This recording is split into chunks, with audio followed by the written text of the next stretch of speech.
salaamaaleykum téléspectateur Diaspora Vision ñoo ngi am mbégte encore une fois di leen présenter seen émission place publique comme ni ngeen ko remarqué tey sama naatango El Hadj Kabo tey daf ma bàyyee Ousmane Gueye di chargé de la communication bu Pastef bu Milan ak Ousmane Gueye nag dinañ waxtaanee politique dinañ waxtaanee aussi tuuti immigration dañ koy jox mu nuyoo Ousmane na nga def. asalaamaaleykum Malick maa ngi lay fay. maa ngi lay nuyu di la ziare. di am mbégte bu baax ci teew bi ma teew fii tey ci Diaspora Vision di ziare bu baax ñi nga xamante ñi ngi lay déglu fépp fu nu mënti nekk ci àdduna di profité ci occasion bi di nuyu tous les Sénégalais et tous les patriotes Pastef fu nu mënti nekk ci àdduna bi di leen jaajëfal bu baax di fàttali ni maa ngi ànd ak Serigne Fallou Gueye mu nekk coordinateur bu Pastef Milan ak Massamba Diouk le secrétaire administratif ñu ñëw fekk fi tamit sunu camarade Pastef le secrétaire Matar Sow ñoo ngi nuyu ñëpp di leen ziare di ñaan yàlla defal ñu jàmm ci waxtaan bi ñu war a seq. waaw jërëjëf sëñ Ousmane ñun tamit ñuy am mbégte encore une fois dalal waa Pastef fii ci suñu plateau Pastef di parti boo xam ne bii ba mu juddoo macha allah yàggul mais sur le plan organisationnel ak yooyu yëpp vraiment rien à dire Ousmane laaj bu njëkk bi mooy. ci sa mentor lañ koy jëmale muy Ousmane Sonko semaine dernière delsi na assemblée nationale après une longue absence d'ailleurs dinañ delsi ci absence bi mu ñëw bëgg a jël parole les députés de la majorité boycotté ko ban commentaire nga ciy def. waaw Malick Sakho jërëjëf ci première question bi. Ousmane Sonko le président Ousmane Sonko après benn temps bu ndaw bu mu toog ñëwul assemblée nationale. mu ñëw assemblée nationale war a jël parole député yi majorité bi daal di boycotté salle bi. kooku bi ma ko gisee sincèrement kooku c'est une vergogne. C'est une déception pour toute la démocratie. parce que ñun ñëpp xam nañ ni dans la démocratie en général. day am ay prise de position yu fort. day am ay altercation verbale lu nekk dina am parce que vie parlementaire moo bindoo noonu mais ci noonu mu bindoo li tax ñun ñu am déception mooy ñun dañu mësul gis majorité présidentielle fu muy boycotter la prise de parole de l'opposition mësuñu ko gis dañ daan gis en général c'est l'opposition qui boycottait mais cette fois-ci c'est le contraire léegi loolu man daf may renvoyer en 2011 quand le président Macky Sall en personne disait que le niveau des députés est trop bas moom su ko waxee dañ koy gëm parce que il était le président de l'Assemblée nationale ak portefeuille ministère yi mu yor yëpp kon su waxee ne le niveau est trop bas suñu ëlbatikoo tey ay député am ñëw nekk majorité en même temps ci biir Assemblée nationale un opposant war a jël pouvoir war a jël parole ñu boycotté ko kon moom deful dara loo xamante ni nii war na mën a tax assemblée nationale boobu mën a évoluer jéemul góorgóorlu daal pour defar bu baax assemblée nationale ni mu war a fonctionner man daal li ma la ci mën a wax mooy j'ai eu une déception une très grande déception ci samay parlementaire vraiment loolu la am ci lu ma ciy wax. waaw Ousmane est-ce que analyse boobu aussi yombul est-ce que tamit c'était pas une manière de sanctionner Ousmane Sonko ne ko moomoo nit ñi ci waxin ba heure bu la neexee rek nga toog ba heure bu la neexee nga ñëw jël parole wax lu la neex demaat toogaat 6 mois ñëwaat est-ce que Ousmane Sonko aussi moom tamit bettul peuple bi ba muy toog këram wala muy wër mbedd yi di wër réew mi ba heure bu ko neexee di utiliser salaire am di utiliser carburant wu état bi di fayee ko ay indemnité yoo xam ne liggéeyu ko est-ce que loolu aussi c'est patriotique. waaw Malick ci biir foofu. dama la bëgg indi fenn. fan ñëwal. léegi nañ xool. le rôle d'un député. le parlementaire en personne. rôle am ci biir assemblée nationale. ayca moom mooy. il doit voter les lois. contrôler l'action du gouvernement. te loolu kenn mënul taxaw ne Sonko le président Ousmane Sonko defu ko. daan na ko def mais. lan fa gëj xanaa toog këram di ko def. waaw léegi. toogul këram. gaañi li ñu bëggoon mooy. en pleine campagne électorale ñi nga xam ci ñi ngi jëm élection. ñu bëgg Ousmane Sonko ñëw toog. ci biir assemblée nationale bi. mais kooku su fekkoon le président Ousmane Sonko dafa toog ànd ak ñoom session bi ci biir assemblée nationale mais kon 15% yi ñu am te ñu xeeb ko trop. mais kon ñun duñ ci mën a génn. parce que ñoom c'était une manière pour ñoom pour ñu bloquer ko ne dafa war a toog biir assemblée nationale. te ma fàttali la benn affaire. ñun bi nga xamante ni nii dem nañu bi ñuy def investiture le président Macky Sall. ñu war a voter budget wu ministère de l'agriculture. ña fa nekkoon ñëpp nekk les députés de la majorité. mais ñoom ñëpp danoo boycotté assemblée nationale bi dem. opposition bi rek moo fa nekkoon ba jour boobu suma jumul mujj ñu sax voter budget ministre de l'agriculture. mais Ousmane Sonko le président. il était dans son rôle d'opposant. moom li nga xamante loolu la doon def campagne électorale. ci jamono jooju loon tolloon te bi loolu passé dellu si na bi mu dellu si Ousmane yéex na dellu si parce que élection yi passé na lu yàgg Ousmane Sonko nekk ci boppam nekk ci ay affaire am ak Ousmane Sonko il n'est que ñu bëgg ko ñu bañ ko il n'est plus non plus n'importe qui dans l'échiquier politique sénégalais loolu moo tax yenn yi bu ko defee day bett ñi nga xam ne vraiment dëgg moo leen ñor parce que Ousmane Sonko xaar nañ ko feneen fudul absentéisme boo xam ne bii kenn xamul ban justification la koy jox. alors absentéisme boobu ba tey yàqul dara parce que nekkul ne député ci biir hémicycle bi rek la war a mën a liggéey. fa lañ ko gën a xaar waaw foofu wax ak tontu moo fa am. mais ñun information yi nga xamante ni nii le président Ousmane Sonko mi ngi ko doon am di informer le peuple. il l'a fait à temps réel. informer na peuple bi. wax na leen dim leen war a wax. kon absentéisme boobu te tax gars yi sax dañ koo namoon. parce que bi mu ñëwee bi ñu boycotté sax bi ba pare gars yi ñu ngi ci gannaaw di déglu li muy wax. kon ça veut dire que ñoom dañ ko namoon. namm bi ñu ko namm nag moom moo taxoon xam naa. gars yi loolu la bëggoon buzz boobu la bëggoon moo tax. waaw du woon buzz. danoo nekk ci liggéey. parce que ñun nous avons choisi de faire la politique autrement. ñun ni ko gars yi daan defee. ñun bi ñu ñëwee. danoo ñëw di indi beneen système. nga xamante ni ñun dañuy dem population yi dañ leen di informer. di leen jox li nga xamante ni nii moom mooy li ñu soxla. ci dynamique boobu la nekk te ci la ñuy dem conception boobu ñun moom la ñu am ci parlementaire ak ci député te incha allah on verra tout. yéen daal à votre niveau au niveau seen niveau patriotique bu Milan wala boog bu Italie yéen jàpp ngeen ne Ousmane Sonko absentéisme bi c'est justifié. ba pare condamné ngeen aussi boycott bi nga xam ne député yi boycotté nañ ko sanctionné nag de. xëy na ñoom ñoo ko tuddee sanctionné wala loolu. mais ñun. naqarlu nan ko. parce que loolu day rey démocratie. loolu xaar nañ ko ci keneen ku dul les députés de la majorité. kooku dafa ñaaw sax ci démocratie. député de la majorité nga xam ne ñoom ñoo yor doole ji ñoom ñoo yor lépp. waroon nañu mën a am le courage. waroon nañu am la patience. ñu toog ñu déglu Ousmane Sonko. affaire bi naqari nañu. ba ca kanamu yàlla mais nag amuñu ci dara luñ ciy dellu ginnaaw le président Ousmane Sonko continue son travail li mu war a séq ak askan wi yëpp mi ngi koy def te pour man loolu mooy li nga xamante ni moom moo am solo. waaw Ousmane leeral yi nga indi foofu. indi nga ay leeral selon yéen ni ngeen ko gisee après la nit ñi dinañ juger Ousmane beneen laaj bi mooy beneen affaire buy décroner buy défrayer la chronique actuellement mooy l'affaire du pétrole bi nga xam ne dafa impliqué la famille présidentielle en l'occurrence le frère du président de la République Aliou Sall coow li bëri woon Ousmane seen mentor Ousmane Sonko am lu mu ci wax man sax damay wax ni BBC jàngaluñu dara ci loolu parce que Ousmane Sonko waxoon na ko bu yàgg yu bëri waxoon na ko dëgg la du dëgg xaw ma mais waxoon na ci révélation yu bëri yu ëpp sax peut-être di waa BBC defoon na ko moom ban commentaire ngay def ci affaire pétrole bi. Malick xam nga suñuy wax ci problème mu pétrole bi. mooy wane ni ñun ñi ñu jiite. seen bopp lañ fi nekkal. teel na di. waaw ñi nga xam ne ñoom ñoo ñu jiite. seen bopp lañ fi nekkal. parce que révélation yi BBC indi. dafa grave. parce que dans une république normale.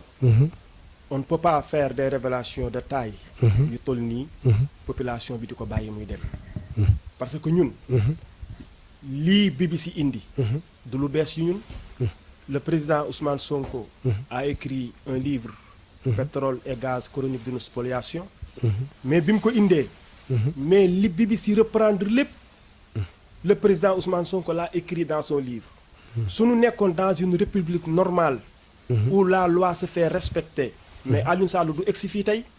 kon du ñu xaar BBC di ñu indil ay information ñu naan kii ba président Ousmane Sonko bindee livre mu génn jour boobu. la ñuy woo Aliou Sall woo ko jéem a wut ci moom ay information judiciaire mais boobu nit ñi defuñu ko. danoo bàyyi affaire bi di raam ba benn télévision étrangère BBC ñëw taxaw BBC nag ak yeneen chaînes yi nekk Sénégal bokkuñu ñoom bi ñu ñëwee dañu génne information yi teg ko. lenn rek laa ciy déplorer. lenn kese. lan moo tax ñu bàyyi ba BBC génn. sénégalais di doog a wax. te pourtant am na ay doomu sénégalais yoo xamante ni ñii ay parti politique lañ yor. ñii ñi ngi nekk ci société civile. ñii ay journalistes lañ ñu génne woon ay informations de taille. teg ko sur la table mais bu ñu génnee des informations de taille teg ko sur la table. yoo xamante ni problème mu corruption la. te corruption bi dafa laal njabootu président de la république. mais kooku le procureur. devait s'autosaisir. mais il ne l'a pas fait. te loolu. daf ñu wan ni le président Macky Sall. il n'a pas compris. la leçon des Wade.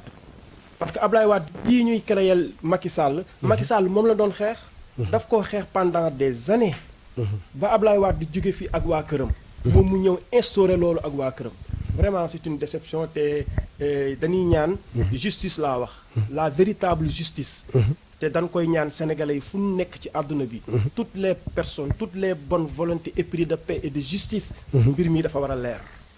mbir mi dafa war a leer. ñu xam Sénégal lan la ci am. lan la ci ñàkk. pour ñu mën a àndaale ñu mën a jëm ci kanam. waaw Ousmane est-ce que justice nekkul di def liggéeyam parce que procureur daf na sorti nee na jamaa jaa ngi nii képp ku am ne def appel à témoin lan ngay wax ci loolu. mais Malick. xam nga dans une république normale. quand Khalifa Sall a été accusé. automatiquement dañoo déclenché procédure bu ko àttee. bu ko yóbbu rëbës. te amaguñu woon preuve. Karim Wade bi ñu ko accusé ay affaire danoo jël Karim Wade tëj ko ci kaso bi ba pare ne ko yow yaay dem indi ji preuve yi. Aliou Sall ñu accusé ko. procureur génn naan ku am information indil mais loolu c'est une honte pour la justice. ku am information indil boo amee information rek indil kay. mais loo ci gis. Abdoul Mbaye ancien premier ministre information yi bi mu ko génnee. jox ko waa DIC mais ca suba sa danoo déformé la mu wax waa DIC ak li journaux yi génne mais ko danoo ils ont violé le secret de l'enquête. mu lay wan ni kon ñun. justice bi nu bëgg mënuñu ko am. seen waa ji xanaa amul ay information coowlam lu bëri yi mu doon coow yëpp waa jaa ngi noonu na ñëw noddu. ñun information yi nu am. teg nañ ko sur la table. nous avons écrit un livre chronologique. xam ni dañ ko daté. mu am commencement jusqu'à la fin. mais loolu nag Ousmane dafa yomb de toog rek bind sa livre loolu vraiment les preuves vont au-delà du livre quoi. ok les preuves vont au-delà du livre. mais livre boobu bi ko le président Ousmane Sonko di bind. daf ko bind ak ay documents. documents yooyu nag na ko yóbbu. documents yooyu. procureur bu affaire bi sérieux quand l'enquête est sérieuse ñu indi li ñu am. mais tant que l'enquête mi ngi nekk une enquête politicienne. dañ leen di bàyyeeg seeni affaire politique. nous voulons une enquête sérieuse un procureur sérieux pour que ñu def une justice sérieuse. c'est que Ousmane Sonko rien ne peut être sérieux parce que moom déjà dafa déparé idée boo xam ne bii Sénégal tant que président Macky Sall ma ngi fa ak ñi mu ànd ak dara du dox wala dara doxul moom ci nihilisme bu métti la nekk moom tamit quoi nañu waxante dëgg. parce que président Ousmane Sonko man sax je me pose la question est-ce que respecté na institution yi parce que bu du dem assemblée bu ko neexee lay dem assemblée bu ko neexee mu dem bu ko neexee du dem buñ ko convoqué bu ko neexee mu dem bu ko neexee du dem ba pare naan patriote à quel titre. alors le président Ousmane Sonko n'a jamais été l'objet d'une convocation. ñun ci li ñu jot le président Ousmane Sonko a été invité. bàyyi leen jeu de mots yi. non moo am. waaw le président Ousmane Sonko a été invité par la DIC ñun information yu ñu jot. mooy information de source sûre. waaw léegi invité par la DIC c'était l'occasion pour man. mu yóbbu preuve yi mu am.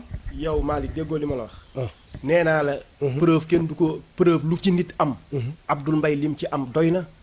Abdoul Mbaye il était le premier ministre de Macky Sall. Abdoul Mbaye il est impliqué dans ce pétrole parce que am na lu mu ci xam. Abdoul Mbaye bi mu demee ba yóbbu ay documents am ñu interroger ko. mais gars yi danoo falsifié. loolu la ci leer yow. loolu lan wax journaux yi ñoo ko bind ah. ayca journaux yi ñoo ko bind.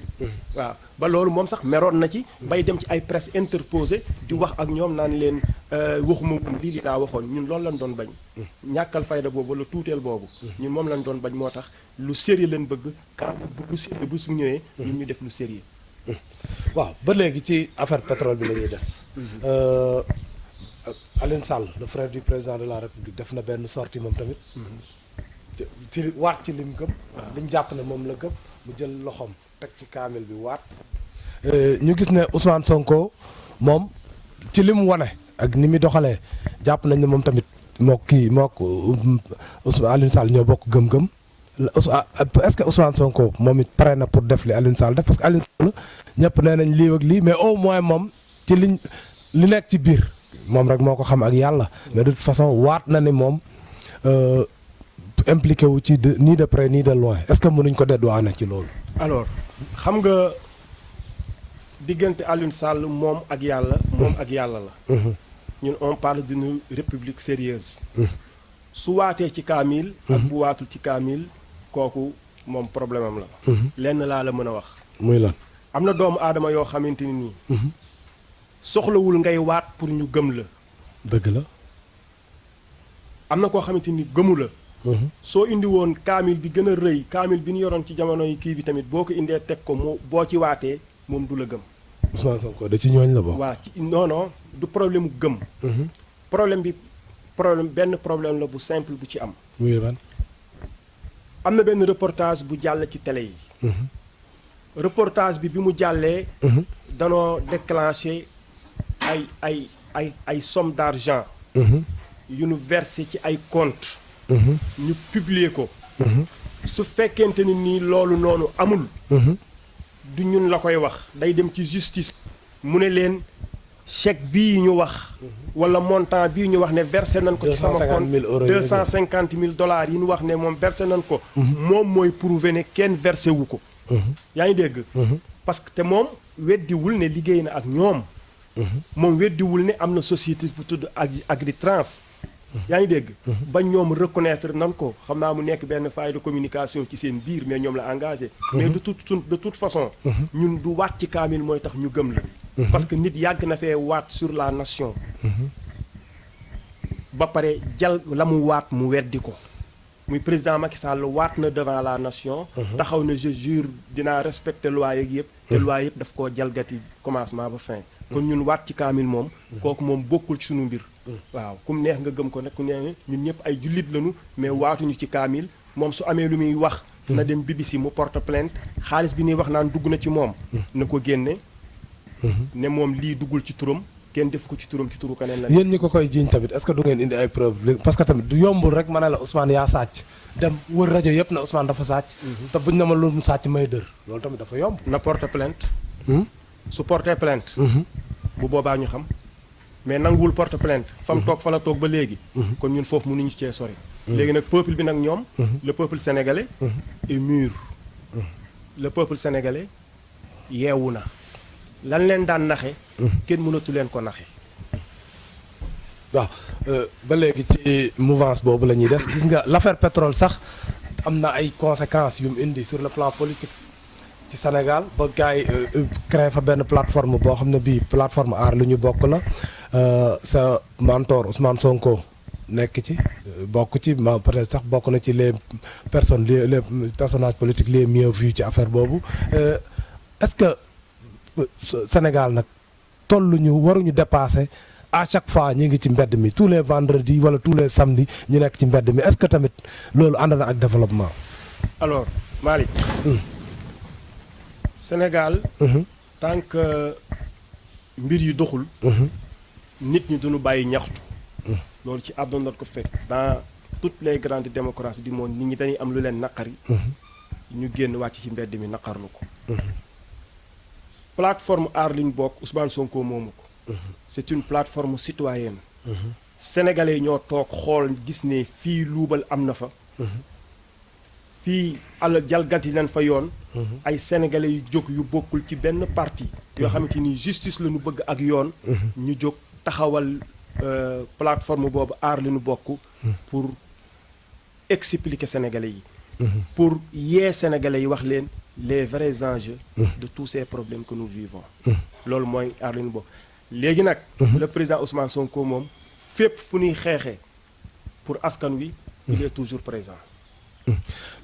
mais nag comme li ma fi ma commencé woon sànq rek Ousmane léegi peuple bi dañoo sonn léegi boo xoolee sax seen manifestation yi vraiment kenn du fa nekk presque. président Ousmane Sonko mooy indi tuuti gàngooram ñee ku nekk indi mu nekk ay centaine de personnes jeex na loolu mooy wane ne peuple bi gëmatuñ leen wala li ñuy wax ñoom li ñu yaakaar ne moo am peuple bi jàpp nañ ne contraire bi moo am. alors rôle ñi nekk ci plateforme aar li ñu bokk. seen objectif mooy. wax ba ñëpp dégguñu. des sonneurs d'alerte. ñun dinañ wax ba nit ñi dégguñu même bu doon benn nit rek mooy wax. dina wax ba fa kàddoom mën a yem kàddoom yem fa. sénégalais nag yëkkati leen yombul ndax gars yi dañuy bëgg ñu xeexal leen xeex bi defal leen ni ñu ci war a def lépp mais li nga xamante moom moo am solo mooy. ñi ngi ci combat bi. duñ ci dellu ginnaaw. te incha allah dinañ dem ba nga xamante ni nii bëgg nañ justice wax ci. wala président Macky Sall revenir à de meilleurs sentiments. xam ni ay njuumte am na te moom bokk na ci ñu ko indi. waaw Ousmane dañuy des ba léegi Pastef ñu ñëw ci élection présidentielle yi passé élection présidentielle yi on avait vu benn Ousmane Sonko boo xam ne bii presque da doon drainer ay foule yoo xam ne yi. même le politicien le moins averti da doon jàpp ne kii premier tour sax da koy jàll. ñu ñëw mu am 15%. est-ce que ce n'est pas une déception. non ce n'est pas une déception. li tax nekkul déception ci ñun mooy. ñun parti politique bi ñu juddoog léegi 2014 ak 2019. xam nga ni yàggul. parti buy doog a judd la. bi le président Ousmane Sonko ñëwee discours am. ak son engagement politique. sa jeunesse. nit ñi topp ko. mais bi nga xamante ni nii ñi ngi dem élection. ñu retrouvé ak 15%. ci ku musul am portefeuille ministériel. ku musul nekk directeur. ñoo xamante ni nii danoo jóg bëgg a defar Sénégal rek. lii pour ñun c'est une très grande victoire. mais aussi. am na mbir yoo xamante ni dinañ ko defaraat. mais déception moom amu ci. parce que sax booy xool. même le camp bi wax ne moom moo gagné élection yi. bi mu gagné il n'a pas jubilé. ah lu muy jubilé ba ngeen mokk 58% kay jarul jubilé. mais 58%. boo xamante ni nii nan ko xoolaat. lañ ciy xool. ah mais Malick. le Sénégal fait 15 millions d'habitants. ñu dépensé 52 milliards ci ay carte d'identité. dans une république normale. am na nit ñoo xamante ni nii ba tey jii jotuñu seen carte d'identité. am na nit yoo xamante ni ba tey ñi ngi daw ci carte d'identité yi pour wax naan sama carte d'identité nu may def pour jot nu may def pour génn ci. tañ ils ont dépensé des centaines des dizaines de milliards. mais loolu lépp dafa porte préjudice élection yi. bien vrai que xamuñu woon kii wala kële kenn fan lay voté. mais li nga xamante ni moom mooy le minimum. pour nit mën koo mën a am. dans une démocratie. mooy ñu assurer la possibilité que nga dem voter. nga exprimer sa voix ci ay élections. bu mënti dem libre et démocratique. loolu Macky Sall daf ko xañ ak nguuram daf ko xañ ay nit yu bari. ah mais yaa ko wax sànq moom bi mu koy xañu ko waa Pastef xañu ko ñeneen peut-être sénégalais bi ko ñàkk bi ñi amuloon carte d'identité kenn xamul fan lañ bokk donc bu leen jël affaire boobu bëgg ko justifier seen score bu faible bi nag. non alors suñu score faible. ñun dañ ni. ñun. suñu coalition ñoo jël 3e. mais c'est un résultat à saluer. pour ñu musul def politique. résultat la bu encourageant. léegi nag. gis nañ problème yépp dañuy defarwaat. pour mën a jàkkaarloo ak li ci sunu kanam comme ni ñu ko sunu président waxee. waaw Ousmane élection yi même dans la diaspora particulièrement en Italie gis nañ ne Ousmane Sonko am na fi score bu acceptable pour ne pas dire un bon score lan moo doon justifier loolu fii. alors parce que vraiment. liy justifier score boobu. ci diaspora bi sax laay wax en général. Je me rappelle bi ma demee Sénégal. ma ànd ak le coordinateur Fallou Gueye. ñu dem ñu gis le président Sonko ñu toog ñu waxtaan ak moom. mu wax ma wax boo xamante ne nii. bi ma ko waxee bi ma ñu dellusee Italie ba toog ba élection yi ñëw ci laa gis le résultat. nga xam ni cet homme là il a une vision extraordinaire. parce que daf ni ma. Ousmane. immigré. ak intellectuel ñooy njëkk a topp sama discours. ma ne ko mu ne ma waaw mu ne parce que l'immigré day gis liggéey. gis jom ji liggéey laaj ak fulla ji liggéey laaj mu jox ko. te man loolu laay prôné. mu ne intellectuel bi xam na loolu mi ngi ci bind yi mi ngi ci texte yi mais da doon am problème am ko concrétiser loolu. mu ne man ñëw naa pour concrétiser yooyu. moo tax bi ma ñëwee ma gis ko dans la diaspora nit ñëpp topp ko. non c'est un visionnaire. parce que waxoon na ma ko. ba noppi ma teg ci sama bët. voilà. waaw Italie yéen d'ailleurs sax barki démb yéen def ngeen assemblée générale à Milan nan ngeen structuré woo. alors def nañu sunu assemblée générale. renouveler suñuy instance bon renouvellement parce que ñu bëri dañu fi nekkoon la ñu nekkaat.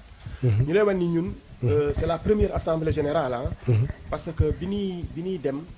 bi ñuy dem. danoo constituer Pastef nii rek gars yi wootante téléphone kiy jóge gauche kiy jóge droite. ñu ñëw ñu teg benn parti am ku jiitu am ku nekk ci gannaaw ñu ànd liggéey.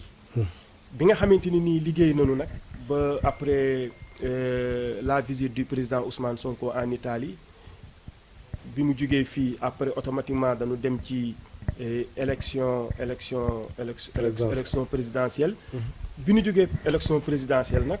léegi ñun ñu xam ni il est nécessaire il est normal que ñu restructurer suñu parti. ci la ñu dem assemblée générale. vraiment bu Pastef doon defar la Pastef de Milan. section Pastef Milan bon ñu defar ko fal suñuy responsable ba noppi nag dugg ci liggéey bi. bëgg a def Pastef mu nekk le premier parti ici à Milan. et en Italie. Vous êtes libre de rêver de mais yéen Milan ngeen ko doon defee wala Cinisello parce que Cinisello y a une Lyon bu fa nekk de. waaw ñun ragalun Lyon. parce que ñun dañoo gëm li ñuy def. te xam nañ ni sénégalais yi gëm nañ ñu. ñi ngi liggéey nag. parce que Cinisello. composition bi nga xamante ni moom moo am en Italie ni dëkk yi bindoo.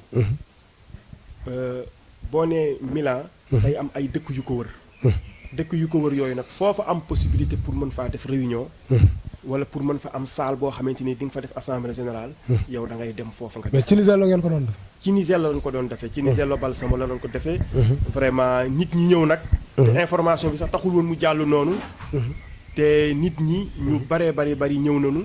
te jóge nañu fépp foo xamante ni nii ci Milan. ñoo fekk ci assemblée générale boobu. waaw non dama leen doon wax rek Cinisello moom soxna Oumy Niang ko moom da ngeen di sonal seen. non soxna Oumy Niang vraiment c'est une sœur. au passage mais. ñoo ci tànku gars yi te Pastef bëgg nañ mu nekk parti bu mag boo xamante ni mooy gérer Milan ak li ko wër. waaw Ousmane ñoo ngi fàttali téléspectateurs yi rek ne ñoo ngi recevoir fii ci place publique tey man kese ma koy def parce que El Hadj sama naataango El Hadj dafa am benn gàllankoor xam naa ceeb bi soxna si togg moo tax mu woote joxe ngant ne mi ngi ñëw ci kanam mais de toute façon di ngeen ko am ci deuxième heure bi ñu leen fàttali rek ne ñoo ngi recevoir Ousmane Gueye mi chargé de communication bu Pastef Milan Ousmane dañuy ñëw ci diaspora bi la politique d'immigration bi nga xam ne président Macky Sall moom lay doxal ci diaspora bi ban appréciation ngeen ci def yéen waa Pastef. zéro. lu tax. parce que le président Macky Sall amul vision. déedwaay. ci diaspora bi. parce que diaspora bi. ñun ñëpp d'accord nañ ni. la diaspora. li muy mobiliser ci ay fonds. kenn xamul nu mu toll. nous sommes à peu près à 2000 milliards par at. yu ñuy dugal ci keesu état bu Sénégal. te loolu mooy li ñu xam. nous avons des ressources humaines. fépp foo dem ci àdduna bi. ci biir diaspora bi. kon diaspora bi dafa laaj beaucoup plus de considération. considération bu rëy leen war a jox diaspora bi. ak ay nitam ak ay compétence am. mais compétence yooyu yépp réuni. Macky Sall lu joxu ko gars yi. te yooyu nekk ay erreurs yoo xamante ni nii. yu rëy la li ma lay ba ñëw ci problème boobu. Macky Sall bi mu faloo en 2012. indi woon na fi le programme des visas d'entrée au Sénégal. waaw réciprocité des visas. des visas. ñu dépensé ci des milliards et des milliards. loolu dafa mujj zéro. mu nekk scandale bu rëy. ñu mujj indemniser Big Togo ba ko doon def. affaire yi mujj jeex xaalis ba mujj dem. machine ya kenn xamatul fu mu nekk. xam nga loolu ku am vision du ko def dépenser des milliards. pour mu seey. xam nga ni loolu baaxul. baaxul ci réew. ba pare ñu gis ne. te kooku dañ koy dénoncer. ñu gis tous les ambassadeurs yi nekk ci àdduna bi fu nu mënti nekk. seen jabar yi dañ leen di fay. ah mais loolu est-ce que moo ko def. bon defu ko mais moom dafa ñëw pour defaraat jikko yi. ñu nangu ko ñu bañ ko nangu dafa war a defaraat jikko yi. yàq gi ni muy tëjee consulat yi nekk instant yi ci biir diaspora bi di leen wàññi. mais loolu moom noonu la ko waroon a xalaate pour jéem a def loolu. pour jéem a def loolu parce que ay jigéen yooyu vraiment respecté naa leen trop bëgg naa leen ndax jigéen mooy suñu yaay. mais tamit ay ñoo xam ne dañuy xëy tëdd seen kër ñu di leen fay di leen jox xaalis te ñeneen ñi si kenn joxu leen xaalis loolu tamit yaakaar naa loolu ci manque de vision la. vraiment ñu ngi ci taxul daal ñun ñu rafetlu bu baax politique bi muy dox. en plus tous les consulats yi nga xamante ni nii ñoom ñoo nekk ci diaspora bi. ñoom bi ñu ñëwee ba léegi lépp dañ ko politiser. Loolu nekk ay erreurs yu grave. parce que normalement dans une da nga war a jël nit ki l'homme qu'il faut à la place qu'il faut jël des diplomates de carrière. indi leen ci biir consulat yi nit ñi ànd ak ñoom liggéey. ñun loolu la ñu prôné loolu président Ousmane Sonko bëgg l'homme qu'il faut à la place qu'il faut. mi ngi noonu quoi diaspora bi noonu. par exemple Ousmane Milan par exemple. consulat bu Milan. doléance boobu c'était une doléance boo xam ne bii de manière générale ñëpp dañu doon wax non ñun fii lépp am na fi jarul ñu ñuy indil ay diplomate yenn kii parce que vraiment yàlla kii bi am na fi ressources humaines yi am na fi ci Italie. président Macky Sall ne leen d'accord naa. ñëw jël consul ci yéen vice consul ci ñun sax laa wax jël vice consul ci ñun. jël vraiment personnel u consulat bi presque ñëpp mu jël ko ci ñun. ngeen ne d'accord leen léegi lu ngeen bëgg. Malick. ñan ñoo doon wax ne jël leen nit ci ñun gis nga consulat ba ña fa nekk di liggéey. ñi ngi def seen liggéey ni mu waree. heureusement. ñi ngi def seen liggéey. malheureusement. consulat bi dañ ko politiser. ah mais comme ñi ngi def seen liggéey kay. waaw non c'est-à-dire. politisation boobu. parfois day gàllankoor liggéey. nan lañ ko politiser pour yow. mais ñun ko politiser. loolu ñun ñëpp xam nañ ko ñun ñëpp xam nañ ni consulat ba boo demee. ay militants APR rek nga fay fekk. ñoom ñoo fa nekk da ngay gis nit ñi ñëw rang suba ba ngoon war a déposer carte d'identité wala déposer passeport ñu jël beneen nit boo xamante ni faneen lay jóge gars yi jaarale ko ci couloir yi ñëw mu déposer loolu yàgg nañ ko fi gis te yooyu yëpp baaxul. duñ nangu ne consulat bi am na avancement am na ay jéego yu ñu fa def changé nañ lieu yi yóbbu ko ci ay lieu yoo xam ne yii. bañ ko fay yóbbu baaxoon na bien que léegi man ak yow ak keneen. sàmmuñ lieu yi ba mu commencé yàqu. loolu dinañ leen ko nangul. deuxièmement sur la qualité du service am na amélioration parce que léegi presque passeport 3 jours au lieu ngay xaar jours yu bëri 3 jours ngay xaar déclaration ak yëpp dañ la koy jox da ngay dem déposer extrait doom ñu joxaat la ko le même jour. loolu tamit dañ leen nangul ne amélioration de la qualité du service la. consulat war ko mën a assurer le citoyen bu nekk à l'étranger. loolu mooy li gën a tuuti. nit ki dafa war a mën a am carte d'identité. nit ki dafa war a mën a am passeport. nit ki dafa war a ñëw di égaliser dara ñu defar ko ci jour bi jox ko ko. mais y a d'autres problèmes. yan. mais chaque jour nga dégg sunu les sénégalais yi nga xamante ni gars yi ñu ngi leen di boom. sénégalais yoo xamante ni nii. ñu ngi ci biir hôpital yi. seen te consulat bi xamu leen sax. yaa ngi dégg. xam nga yooyu tamit.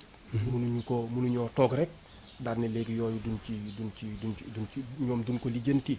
parce que loolu xëy na man mënuma ko lijjanti. mais ñoom seen voix am na fu mu àgg. une voix autorisée. suñ ko jéemee lijjanti mën nañ koo war a mën a lijjanti. yaa ngi dégg. yooyu tamit ay yoo xamante ni parce que fii boo ñëwee di liggéey da nga war a jege askan wi. te loolu dafa bokk ci jege askan wi. parce que carte d'identité passeport yooyu c'est le minimum bu ñu war a mën a defar sénégalais yi. président de la république créé waat le secrétariat d'État en charge des sénégalais de l'extérieur ba pare créé waat beneen direction ci biir boo xam ne bi mooy pour mu gën a jege sénégalais yi fal fa soxna si Mbacké est-ce que vraiment président aussi n'est pas conscient de l'urgence mu defaraat taxawaat ci soxla diaspora bi moo tax mu créer affaire yooyu yëpp pour en plus de la direction des sénégalais de l'extérieur mu créé waat yeneen affaire pour ñu gën koo doole. yooyu yëpp. ñun bu ñu demee ba gis. résultat bi ñooñu di def. ak nan koy defee. bu baax ñun dinañ apprécier. mais pour le moment nii. mënuma ci wax dara mais il faut que ñu xaar le moment opportun. ñu xool ba xam dundu sénégalais yi nekk fii à Milan en Italie. d'une manière générale. am na ay changement wala amul changement. mais yéen au niveau de du PASTEF xanaa nekku leen di critiquer rek qu'est-ce que vous proposez concrètement. le président Ousmane Sonko defoon na benn programme. mu tegal ñu ko. programme boobu. dafa jël la personne humaine. mu teg ko au centre. parce que bul fàtte ni. on ne peut pas régler le problème des Sénégalais de l'extérieur sans pour autant que ñu def les états généraux de l'immigration. kooku lu ñu war a def la. parce que ñun ñoo xam suñuy problème. dëgg la te ñun problème yi ni ñu ko xamee ñun il faut que ñu àgg ci stade boo xamante ni dinañ toog waxtaan. trouver les voies et moyens. trouver solution yi nga xamante ni yépp yu adéquat la pour l'immigré. kooku les états généraux moom moo ko mën a kii. li nga xamante ni nii dinaa la ko wax. le PASTEF. ñi ngi liggéey. le président Ousmane Sonko am na ay yu mu xalaat. pour diaspora bi. le moment venu. dinañ ko teg sur la table wax ne Sénégal yi lii bokk na ci li ñuy proposé pour diaspora bi. parce que le président Ousmane Sonko. dafa jox diaspora bi benn importance capitale. non seulement gis na diaspora bi ni mu ko jàppalee ci élection yi. parce que diaspora bi booy xool ci campagne électorale bi ñoom ñoo financé parce que gars yi sax ñi ngi naan fan la Sonko jële xaalis ak yooyu. la diaspora a financé. xaalis bu bari le président Ousmane Sonko durant la campagne présidentielle. kon ñun ñi ngi liggéey ci ay documents yoo xamante ni nii pour mën a alléger la souffrance des Sénégalais de l'extérieur incha allah. la même erreur qu'a commise ñi ko jiitu woon mooy jël problème immigration moom di ko jàngat moom de son côté ak staffam entre quatre murs à Dakar au moment où ñi koy dund ñi ngi leen bàyyi indietro ñi ngi leen bàyyi ci ginnaaw ñoom ñu toog est-ce que narul def la même erreur est-ce que parce que dama jàpp ne tout ce que tu fais pour nous sans nous tu le fais contre nous. waaw est-ce que Ousmane Sonko narul tomber dans le même piège. alors du tomber ci piège boobu. ndax le président Ousmane Sonko il a une capacité d'écoute extraordinaire. loolu yow rek laa mas dégg nga wax ko. si. dana déglu te dina xalaat. te yow bul fàttali Malick. la diaspora. importance bi Ousmane Sonko jox. yaakaar naa man gisuma ci candidat yi demoon élection présidentielle. gisuma ci kenn ku jox. importance boobu diaspora bi gisuma ku ko jox. parce que booy xool. moom rek mooy candidat bi nga xamante ni nii il a sillonné les Amériques en passant par l'Europe. jaar fépp dem toog tasante ak nit ñi. bi muy ñëw fii Milan. comme li nga doon wax 5 naan tout ce que tu fais kii noonu. bi muy ñëw ñun defar nañ benn mémorandum. ñun les Sénégalais de la diaspora yi nekk fii Italie sous la houlette PASTEF. defar nañ benn mémorandum bind ci suñuy bind jox ko mu yóbbaale ko Dakar. kon moom la muy def da koy def ànd ko ak ñun. nee nga président Ousmane Sonko dafa teg diaspora bi foo xam ne fii benn candidat def ko il a raison parce que président Ousmane Sonko diaspora moo ko def c'est la diaspora qui a fait le président Ousmane Sonko Sénégal defu ko de donc ñun yéen a war a gëm seen bopp président Ousmane Sonko c'est la diaspora qui a fait le président Ousmane Sonko donc moom yoon la mu gëdd bi mu ñu jox sax gëdd bi mu ñu war a jox sax joxuñu ko parce que gis naa ni mu comporté woo bi mu ñëwee fii. waaw lu mu comporté woo bi mu ñëwee fii. waaw développé ci loolu ba pare ab. la diaspora moom moo def Ousmane Sonko wala Ousmane Sonko moo def la diaspora. non c'est la diaspora qui a fait. ok président ça dama la bëgg a wax ne la. le président Ousmane Sonko en personne. dafa xam. importance su diaspora. Ousmane Sonko dafa xam. njariñ bi diaspora am. ci dundu sénégalais yi nekk biir Sénégal. le président Ousmane Sonko. nekkul ni. dafa ñëw rek diaspora bi yëkkati ko dafa am lu mu proposé diaspora bi. te le président Ousmane Sonko li mu proposé diaspora bi. ñun dañ koy li mu proposé Sénégal ba diaspora bi ànd ci ak moom ñun dañ koy dund fii en Europe. bu dee un pays. bonne gouvernance dañ koy gis fii ci dëkku tubaab yi. suñuy gis le sérieux dans le travail. dañ koy gis fii ci dëkku tubaab yi. léegi moom sérieux boobu moom la proposé. diaspora bi fekk si ko ci. loolu moom moo tax. diaspora bi ñëw topp ci gannaaw. président Ousmane Sonko. parce que dafa proposé loo xamante ni ñun dañ koy dund ci Europe bi du jour au lendemain. mentor nit yu bëri dañ koy taxé ne dafa terme bi du samay terme dama koy mettre sa entre guillemets dafa arrogant est-ce que waxuñu dëgg quelque part parce que président Ousmane Sonko même bu dee day wax dëgg ni mu koy waxee la manière du ci mettre les formes qu'il faut te ñun dañu nekk ci dans une société normée nekk ci réewu jullit nekk ci réew moo xam ne mii dañu am luñ gëm muy aada muy diine muy leneen donc moom mënul jógee fay rek nekk xale bu ndaw bëgg a wax dëgg mais di ko waxee nu la wax dëgg d'accord man dama cee ànd mu wax dëgg mais est-ce que mënul wodd gën a wodd wax ji. Malick man de sincèrement arrogance bi ñuy wax ak. man gisuma ko. man daal gis naa nit bu taxaw ci sama kanam. di ma wax ne ma bul jël loo moomul. li ñëpp bokk ñëpp jot ci. man loolu laa gis. gis naa un engagement patriotique. gis naa bu wax dëgg jotee. nga wax ko la cay fekk sax fekk la ca. te kooku sunu diine moom moo ñu ko may. mais arrogance bi ñuy wax. ku nekk nag ak sa point de vue mais man gisuma arrogance boobu. sincèrement. fàttali rek ne ñoo ngi recevoir ba léegi Ousmane Gueye muy chargé de communication de Pastef Milan Ousmane Gueye ñu gis ne président de la République woote na dialogue national mais Ousmane Sonko bokkoon na ci ñi nga xam ne ñoo njëkk a gàntal. est-ce que loolu tamit dina doxal réew bu ñu ne leen kaa leen ñu dialogue ngeen bañ te bu ngeen génne ne dëkk bi amul dialogue amul waxtaan lu ngeen bëgg. Malick dialogue national. président Ousmane Sonko position ñun waa Pastef ñoo ko condivider ñoo ci ànd. parce que Sénégal amuñu problème. Sénégal. problème majeur. boo xamante ni am na fa. ñun gisuñu ko fa.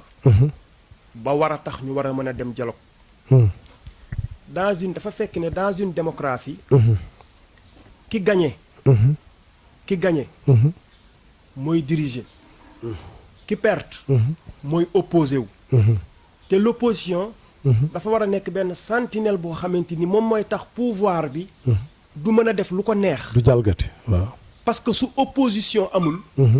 benn nit nekk fa ak ay nitam di def di dindi. mais kenn du ko wax dara. dañ koy bàyyi muy def lu ko neex di wax lu ko neex. mais loolu baaxul ci am réew. loolu moo tax ñun ñu ne ko yow yaa gagné ak sa 58%. léegi yow demal nga gérer demal nga diriger sa réew. léegi ñun lañu gagné. ñun dugguñu ci gouvernement demuñu ci dialogue nous avons choisi la voie de l'opposition te dañuy opposé wu. léegi nag dialogue bi. man dama bëggoon xam benn affaire. dialogue bi ñuy wax naan dialogue bi Ousmane Sonko da ci waroon dem problème intérêt Sénégal. mais c'est pas la première fois ñu dem dialogue. en 2016 dem nañ fi dialogue. avant ñu doon dem ci dialogue bii. normalement. normalement danoo waroon laaj ana conclusion wu dialogue bi ñu fi mujjee def en 2016. mais bu fekkente ni dañuy def dialogue ba pare yëkkati dialogue boobu def ko ci tiroir yi. mais amul sens. ma di la rappeler benn affaire. muy ban. muy mënul am Sénégal dialogue bu gën a inclusif. mënul am dialogue bu gën a am pertinence. bu dul les assises nationales bi le professeur Amadou Makhtar Mbow def. dialogue boobu suñ ko jëlee rek teg ko. lépp jaar yoon. mais problème bi mooy est-ce que ñoom bëgg nañ lu sérieux. bëgg lu sérieux kay moo tax ñu woote ne kaay leen ñu waxtaan. mais est-ce que c'est la première fois ñuy woote. waaw kaay leen ñu waxtaanee mbiru pétrole bi d'ailleurs sax ci référendum bi 3e point du référendum bu ma juumul daf na ñu redistribuer les ressources naturelles ñëpp tàccu mu ne day jël léegi liy jógee ci suñ suuf si non seulement dañ koy jël Sénégal jariñoo ko mais ñu delloo ko askan bi muy affaire bu am solo ah. mu ne léegi kaay leen ñu toog yéen ñëpp ñu waxtaanee suñu ressources naturelles ngeen bañ. ba gis naa sax barki démb koo xam ne kii bokkoon na ci seen plateforme bi muy plateforme aar li ñu moom muy Imam Kanté mu ne moom vraiment dem na ci dialogue bi parce que dañuy waxtaanee li ñu moom ñun donc buñ ko ci woowee day dem léegi gis reconnaître tul boppam ci plateforme aar li ñu moom bi est-ce que moom nekkul ci dëgg sax parce que tamit nit boo xamul foo jëm da ngay dellu fa nga jógee woon te yéen vraiment vous êtes aveuglé ci benn nihilisme boo xam ne bii vraiment ça va vous mener dans un trou quoi. nit ku nekk ci ñun libre nga. ànd ak ku la neex. dëgg ku nekk libre nga. ànd ak ay nit ba mu neex la. nga génn ci nit ñooñu. ñëw li nga ma wax léegi ci Imam Kanté. mais man démb gis naa ay nit yoo xamante ni nii. mais ci benn bokk yaakaar la ñu nekk au Sénégal ñu def benn vidéo ni danoo bëgg mbir mi leer. kon ñooñu fu ñu leen di dëkk ku ci nekk ak sa gis-gis. loolu du suñu problème. beneen bi ci des mooy. lan moo tax ñu bàyyi ba BBC génne ay révélation dëkk bi di waaj a toj. nit ñi di manifester wu gauche di manifester wu droite. benn kuréel gu nekk di jugg frustration di jugg fu nekk ci àdduna bi ñuy doo ko wax kaay leen ñu waxtaan pour pétrole. kaay leen ñu waxtaan pour xool suñuy ressources. xam nga loolu tamit dafa teey xel. non loolu kay avant la vraiment loolu moom nangul leen ko. Le président n'a pas attendu que BBC génne affaire bi vraiment il a toujours convoqué benn dialogue sur les ressources naturelles. mais yéen li ñu remarqué mooy Ousmane Sonko moom bu président Macky Sall ne woon kaa leen dem aljana sax mu bañ. non dañu choisir la voie de l'opposition. mais ba kañ. ok la voie de l'opposition. jusqu'au jour ba ñuy jël pouvoir bi. ñun pouvoir lañ bëgg. jël ko incha allah jaare ko d'une voie démocratique jël ko pour diriger le Sénégal parce que ñun xam nañ ni ba tey yi ñu toll ak yéen. gars yi amaguñu la volonté politique pour diriger le Sénégal comme il le faut. mais Ousmane lu kële wax même ku lay woo ci jàmm nga bañ est-ce que loolu tamit bu yàggee Ousmane Sonko loolu du ko indil problème. ñun dañoo gëm ni. parce que ñun dama bëgg ñu fàttali ne ñun. nous n'avons pas des problèmes de personnes. nous avons un problème de système. nit ki loo mënti liggéey. loo mënti def. loo mënti teg. bu fekkee système bii nekk fa depuis 1960 ba tey moo fa nekk. ça ne vaut pas la peine que ñuy dem ay négociations. yéen kay bu leen fi wax système nag. si système la yéen vous avez toujours combattu le système. Si. Malheureusement. à quelques jours des élections yaa fi indi wax boobu. vous êtes toujours définis comme des anti-systèmes. ñëpp tàccu ñu bëri toppoon leen parce que anti-système ngeen. ok ngeen dem ba jusqu'à quelques jours des élections seen mentor def revirement de retourner vestam dem ñi nga xam ne ñoo nekkoon au cœur du système mu toppaat seen ginnaaw di daw wala. le système que nous dénonçons c'est pas un système individuel.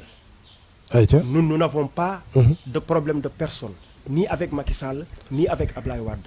ñun suñu problème mooy Sénégal ni muy doxee ñun moo jaarul yoon. léegi ñàkk doxin bu ñaaw boobu Sénégal di doxee depuis 1960 ba tey. moom lañ fi bëgg a dindi.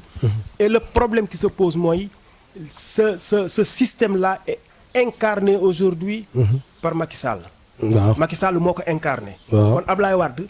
suñu woowee tey. ñun mën na noo dem mu ne ñu bu leen toog leen wala ngeen def leneen ñu déglu ko. mais Ablaye Wade il appartient au passé. Ablaye Wade nekkatul ci système bi il est hors système. Le système non. mais c'est vrai parce que système bii jël nit. mën koo jox ay milliards. te mu nekk sa rakk. kooku président de la république moo ko mën kooku Ablaye Wade mais ki ngeen di wax ne moo nekk système bi il a été fabriqué par Abdoulaye Wade loolu donc ma ko nangul xanaa. waaw ki nekk système bi. waaw Abdoulaye Wade moom moo ko créé. mais système bi ni xeex. du système mu nit ki. moom daf koy incarné. moom moo nekk aux commandes moom mooy wax def leen moom mooy wax dindi leen moom mooy wax yéeg leen moom lay wax wàcc leen. moom su fi jóge woon tey. keneen ñëw di doxal loolo. ñun kooku la ñuy wax par exemple ma jox la benn affaire. autoroute bii. Ila Touba di dem. oto ba ca nekk di daw. mënoo koo sanctionné tant que deful infraction. dëgg la. bu defee infraction nag nga sanctionné ko. autoroute boobu jëm Touba Ila Touba boobu. mënuñoo fexe ba du dem Touba. dëgg la. kon ñun dañ koy rafetlu. dem autoroute boobu. léegi nag le problème mooy. est-ce que dañuy wax rek ne ku yéeg ci autoroute ba rek dañ lay blâmer wala ku yéeg ci autoroute ba rek dañ lay wax ne la waroo caa yéeg. déedéet. yaa ngi dégg. ñun système bi nga xamante ni ñun moom la ñuy wax. maanaam mooy li defar xam ni tey boo fi nekkee yow mën ngaa jël sa rakk mu nekk fi. soo fi nekkee mën ngaa indi sa doom su kaneen luubalee alal ñu war koo mën a juger su kaneen luubalee alal ñu war koo mën a bàyyi nëppal ko parce que loolu lañ fi gis ñun yooyu lañ wax ne moom la ñuy xeex la bonne gouvernance un pays boo xamante nit ñi dañuy dund ci jàmm ak ci dëgg. ñun ci loolu la ñuy wax mais le système moom. du nit. Macky Sall bu fi jóge woon tey kaneen ñëw. di doxal le même système. kooku mooy nekk sunu nit. te Ablaye Wade ñun. mën na noo dem nag. parce que sénégalais la nekk na mag. il a 94 95 ans yàlla na ko yàlla gën a may wér. mais heure bu ñu woowee ne ñu dama leen a soxla. mën na noo dem mais dem fekk nit ki taxul nga ànd ak moom ci dara. mu ngi waaj a egg ci teppaandaw émission bi mais bëggoon naa la defal benn remarque xam naa yow sax remarque bi di nga ci am loo ci wax mooy seen mentor Ousmane Sonko est-ce que actuellement il n'est pas en baisse de popularité parce que boo gisee Ousmane Sonko ni mu doon drainer ay foule di galvaniser léegi dafa mel ni la monotonie du discours moo ko dal parce que boo xoolee il dit les mêmes choses à chaque fois est-ce que demul ba gars yi mujjee sonn nag ne ko Ousmane may ñu jàmm. la monotonie du discours. drainer des foules. parce que fi mu nekk nii dara amul. dara am na kay. pétrole bi ngeen da koy xeeb. waa xaaral rek ma expliqué la dara amul. problème mu pétrole moo am te loolu du mbirum Ousmane Sonko moomu ko. daf ciy def rek li ma ciy def li ci kaneen di def ak li ci kaneen di def. kon baax léegi nag moom. li lay wan ni ñun fa nu nekkoon ñu nga fa te incha allah dinañ ko gën a romb. mooy partout foo dem au Sénégal. des comités des sections Pastef ñi ngi juddu yoo xamante ni nit ñi mësuñu yaakaar ñu juddu. yooyu yëpp ñi ngi juddu. biir Sénégal.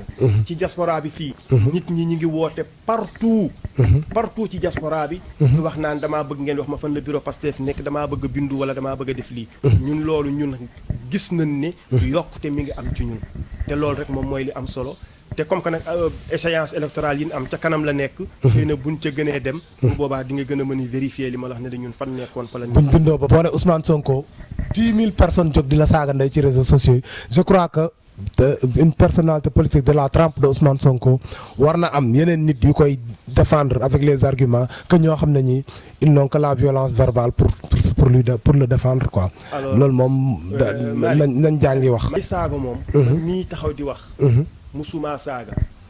waaw sama coordinateur musuma koo dégg xaaral rek. musuma koo dégg mu saaga. non ay faux profil sax ngeen wut di saaga nga naan la ñun xam nañ lépp de.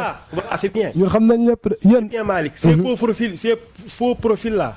mais mën naa nekk sax benn waa APR bu def faux profil ñoom. non non bu leen tooñ waa APR. bu leen tooñ waa APR tal nañ leneen ñoom ñu ngi liggéey pour bu ngeen ñëwaatee ñu dóor leen. waaw d'accord.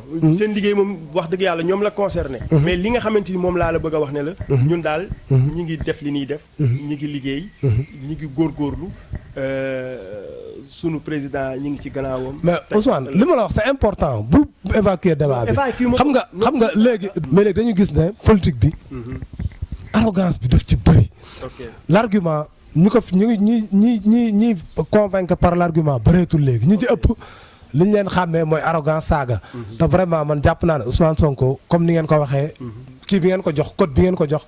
war na am ay nit yoo xam ne vraiment buñ toogee wax ñu xam ne ñii c'est de vrais patriotes mais patriotisme ak arrogance ak insolence je crois que bokkuñu dara quoi. kay saaga ci réseaux sociaux yi. du ma ko jël en considération ne ci man la bokk. bañ a parce que non Malick. Malick ki def photom profil. def ci Ousmane Sonko di saaga. moom la conseil. am na ñoo xam ne ñii sax ñoom da nga leen di xam nii. man mi nga am na ñoo xam ne ñii. am na waa Pastef yu ma xam nii. waaw mais ñooñu ay nit la yoo xamante ni nee nañ waa Pastef lan man waa Pastef yi ma xam. te dëkk Milan. ñu bokk ci bureau Milan. yor fa ay responsabilité jënd carte de membre. man gisuma ci kuy saaga. gisuma ci ku arrogant. gisuma ci kuy wax lu mënul wax bul tudd Ousmane Sonko de boo ko tuddee ñoom. dañuy perdre la boule. am na nit ñoo xamante ni nii ñoom lan ci réseaux sociaux am na boo deful ndànk sax ñooñu amuñu carte électeur. ok. kon ñooñu mënuñu ma leen cautionner ci man lan bokk. man ñi bokk ci man moom. gisuma ci sax ku tàngu xol. wax dëgg yàlla ay waa jile. waaw non li may wax laay wax. li may gis laay wax. ndax man bu ma toogoon fu ñuy saaga. man du ma fa delluwaat. te gisuma ko fa. je dis la vérité. nga wax li nga bëgg a tëjee li nga xam ne bëggoon nga ko wax te waxoo ko nga wax ko. waaw Malick. comme que ñi ngi jeexal maa ngi lay remercier une fois encore. di wax ne di profito. di wax ne assemblée générale Pastef. Italie yëpp. ñu ngi ko programmé le 1er novembre 2019.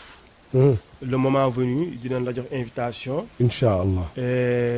le moment venu dinañ. mbaa du ngeen def assemblée générale Pastef tas yéen ku nekk bëgg a jiite de. non loolu gisuma ko fa. gisuma ko ñun dañuy buux ne kaa leen jël poste sax gars yi di daw. ayca waaw léegi ñi ngi préparé assemblée générale boo xamante ni ñi ngi koy def le 1er novembre le moment venu dinañ wax ban dëkk lañ koy defee le lieu. tout ça. ñu ngi préparé tamit congrès parti bi à Dakar. incha allah xam naa ci fin du mois bii la. est-ce que diaspora dina am délégation. ñun ñii Milan rek ñun préparé nañ pour am ñaari délégué. ba yooyu c'est bu ngeen dem di tàccu de na ngeen dem waxal ñu. man non ñun amuñu parti buy tàccu. parce que en général. Malick ñun amuñu parti boo xamante ni danoo yor ay tama ak ay ndënd yow ñëw nga Brescia. bi nga ñëwee Brescia gisoo fa tama gisoo fa ndënd gisoo fa dara dangaa gis ay nit yu civilisé toog bu nu waxee ñu tàccu toogaat seen place. kon ñun duñu genre. non dama la bëgg a wax ne boo leen demee il faut ngeen porter ñun suñu message. ngeen yóbbu ko. sa message moom ñun ñoo ngi liggéey ci document boo xamante ni nii bu sottee. diaspora bi yëpp dinañ ci gis seen bopp. ayca kon waaw kon sant yàlla. waaw di wax rek ne maa ngi remercier waa diaspora bi yëpp. di ci jiital tamit Pastef Italie. ak waa Pastef Milan. te ma ànd ak sama coordinateur waxoon naa ko ci commencement bi. Fallou Gueye bu Legnano. ak Massamba Diouf bu Varese. vraiment ñoo ngi am contenté bu rëy. ñoo ngi remercier ñëpp. di wax ne rek waa Pastef le combat continue. nous avons un seul objectif. c'est de changer le Sénégal. c'est de faire que le Sénégal soit un pays vraiment émergent. boo xamante ni ñëpp dinañ fa am seen place. maa ngi sant ñëpp di gërëm ñëpp di jaajëfal ñëpp di wax bon dimanche à tous les patriotes. ak fu nu mënti nekk ci àdduna bi. yow tamit ñu lay gërëm vraiment ci disponibilité ak dal bi ak wax ak yar bi nga duggee ci waxtaan bi ba génn ci macha allah mais balaa may daaneel rek man damay gërëm yéen tamit ci yéen muy Karbala Diop muy sama xuloo waale la mais jàmbaar la vraiment parce que ba ma ko waxee rek. vraiment dafa coordonné lépp man boobu laa ci génn mu coordonné lépp ba mu jaar yoon mu teg ko sama loxo donc Karbala Diop chapeau may gërëm aussi sama grand Fallou Gueye ak Massamba bi nga xam ne ñoom nga ànd ak ñoom tamit vraiment lépp loo soxla ci Pastef rek dañ la koy yombalal quoi maa ngi leen di sànni xeer nag mais vraiment yéen a ngi dox seen yoon yàlla leen yàlla taxaw yéen tamit may gërëm téléspectateurs yi nga xam ne toutes les semaines ñi ngi teewlu seen émission place publique tey nag ma leen di fàttali ne place publique man kese ko def parce que El Hadj lim añ dafa bëri ñu ngi koy nuyu moom tamit di ko sant di ko gërëm di jox téléspectateurs yi rek beneen émission ak beneen invité jërë ngeen jëf.